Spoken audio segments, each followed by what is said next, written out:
Welcome everyone to the ESRD National Coordinating Center Learning and Action Network event. Today we're focused on OKRs 2 and 5, which is dialysis care in nursing homes. We're going to get started here. A few people are still joining.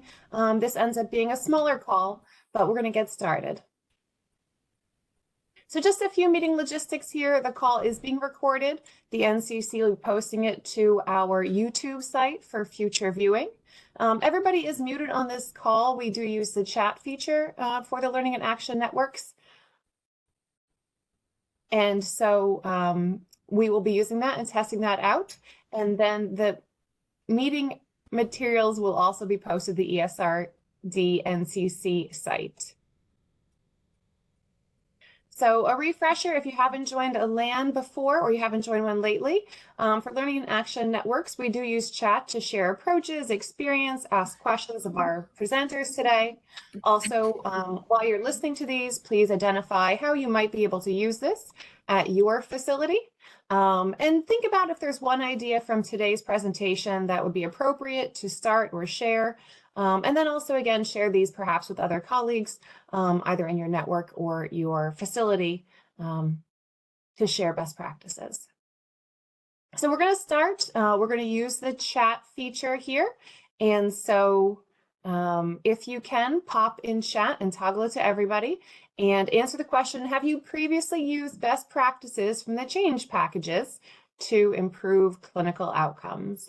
If you aren't familiar with the NCC change packages, the QR code there will take you right to all of our change packages. We have these across, thank you, Yolanda. We have these across a number of topics and OKRs. We do update them every year with best practices from top performing facilities that we interview. So they are refreshed every year. Thank you. I see some yeses. Great. And that also lets me know that chat is working for everybody. And so with that, we're going to start with the first presentation, which is Barbara. I think I might have the network here wrong. Sorry about that, Barbara. No, you got it right. Started. You're good. Oh, I did? Okay. I think I messed up Susan's end. All right. Thank you, Barbara. So are you sharing slides? Oh, okay, there we go. So you can go ahead and move on to the next one. Dialysis or home modalities in a nursing home by dialysis staff is very, very small in Network 16. We only have one DaVita facility that's currently working with a Prestige nursing home facility. They've been operating since January of 2022, and I almost hate to say this, so I'm going to knock on wood as I do, but they've had no blood transfusions and no dialysis access infections in their entire time. Now we are going to see expansions coming. We have two potential nursing homes with the home modality by dialysis staff coming in Montana, one coming in Idaho, and two coming in Oregon.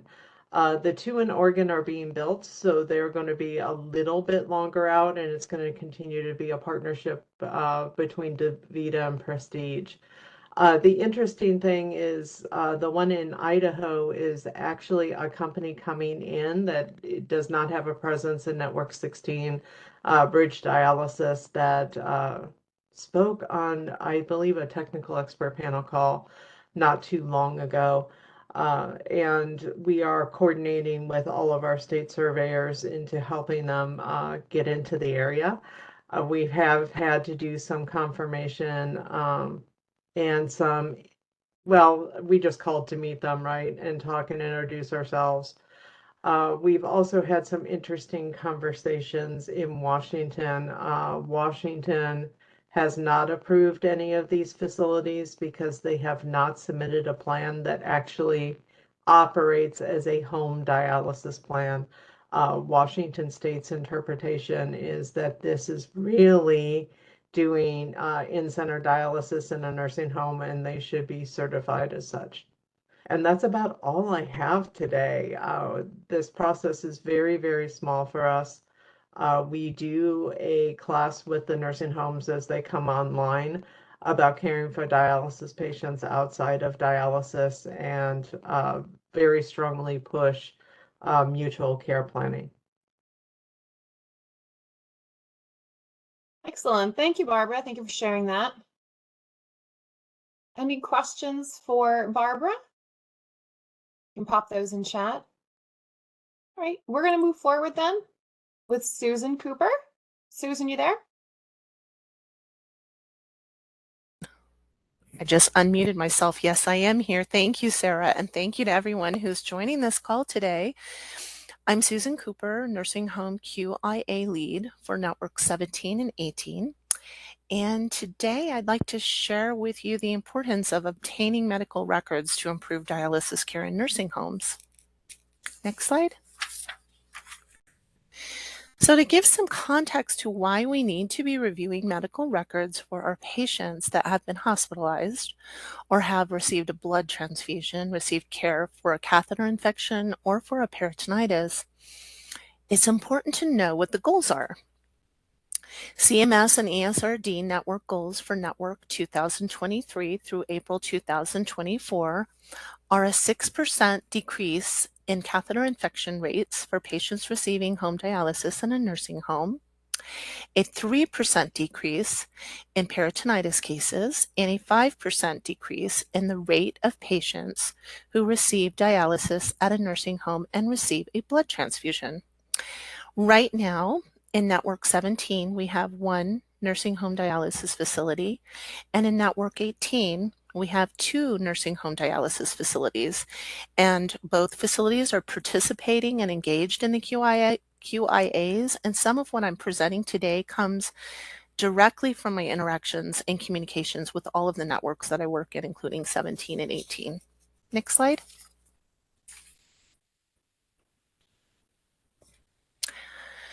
So I want to talk about why having and reviewing the hospitalization medical record is important, and I put together some questions that often arise from my discussions with the nursing home dialysis programs when discussing data each month. And I'd like to read through these questions, and I want everyone that is on the call to imagine how knowing the answers to these questions is helpful in meeting the CMS ESRD network goals.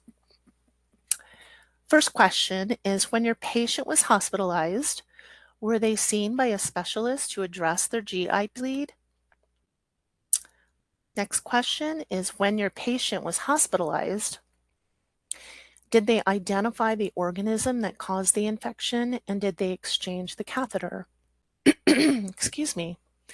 Is there a follow-up appointment for your patient to address the cause of the blood transfusion, or do they need to be seen by an infectious disease doctor due to the catheter or peritonitis infection? Does your patient need to be isolated from the other patients? What steps need to be taken to get the outcomes you want for your patients?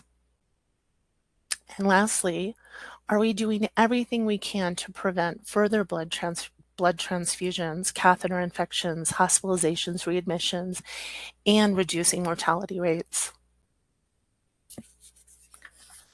Next slide.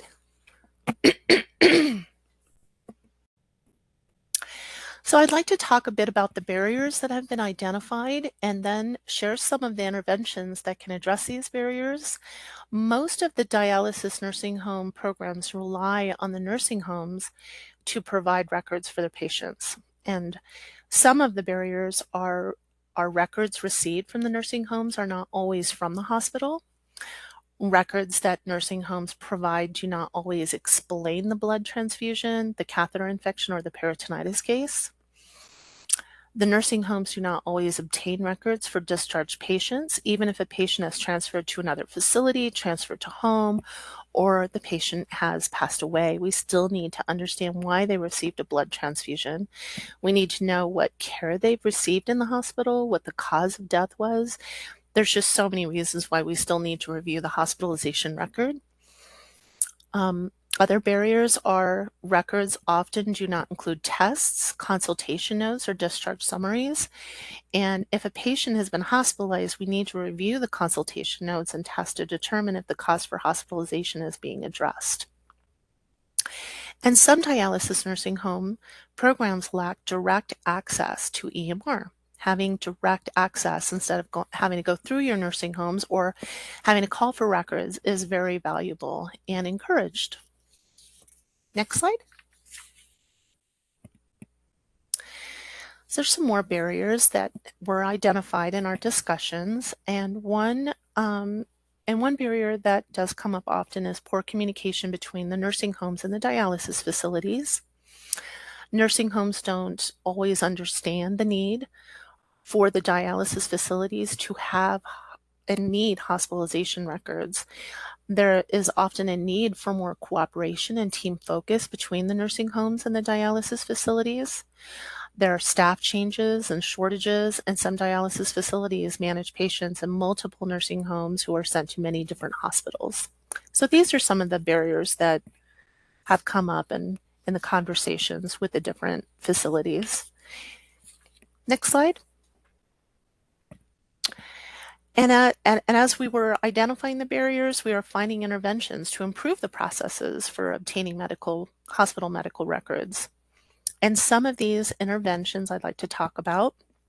One is to hold a meeting to educate the dialysis and nursing home staff regarding the need for accurate and complete hospital medical records. Go over the CMS ESRD Network goals and maybe even some of the questions we provided in this presentation to help your staff understand the importance and the need for obtaining these hospital medical records. Another intervention that was identified is writing a letter to the nursing home's director of nursing explaining the importance of establishing a system for obtaining records. The network is assisting with a template that nursing home dialysis programs can use. That came up from a conversation that I had with a facility in one of the networks, and everybody is so busy. So we put together something, and it will be available for the nursing home dialysis programs to use. Also, ensure dialysis staff obtain a nursing home admission discharge summary for each patient for review and request hospitalization records. If you have high volume, you might want to look at the summary more frequently, possibly even daily. Just come up with a system that suits the needs for your program. And also, another intervention that came up was to obtain EMR access from the hospitals your patients are sent to most frequently. You might want to work on one hospital at a time just because everybody is so busy, especially if you have a large program. And you can ask someone to help you with this. Most hospitals now understand the responsibility they have to provide access to their healthcare community. There may be a little work up front, but it will be worth it to have access to the EMR. Next slide. So in my discussions with the nursing home dialysis facilities, I find that many of the QIA leads are overwhelmed working the floor in addition to managing projects and staff. And I always try to convey a sense of positivity, and I want to share some words of encouragement and hope that many of you embody some of these sentiments. The hope is that we all develop an aversion to chaos. We all have been there, and it's not pretty. So the heart of this presentation is that we promote a strong organizational system for obtaining hospital medical records. At the end of each day, take a moment to contemplate better ways of communication and remember why this is important. It's not all about the numbers. The numbers will come from applying targeted interventions and from having strong organizational systems, but it's important not to focus so much on the numbers. Conquer the not now, maybe later impulse and stick to your system. If you don't stick to it, no one else will. And also, just really important to say and to remind ourselves that such a transformation in the way you work may seem time consuming at first, but when pursued should lead to a more efficient environment for all.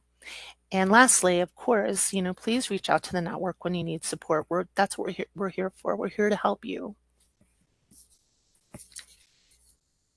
And thank you. Thank you, Susan. Appreciate both the practical advice and some of the words of wisdom there and positivity. Absolutely. Okay. We'll pause here and see if there are any questions or comments. from the audience for either Barbara or Susan?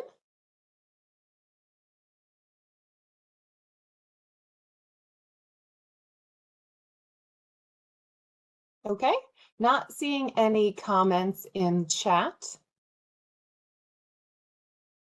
We're going to conclude by thinking about how we can move from learning into action. And so again, we like to think about, ask you to share a best practice, something you heard, something you might be able to pick up and implement at your facility or in your network service area.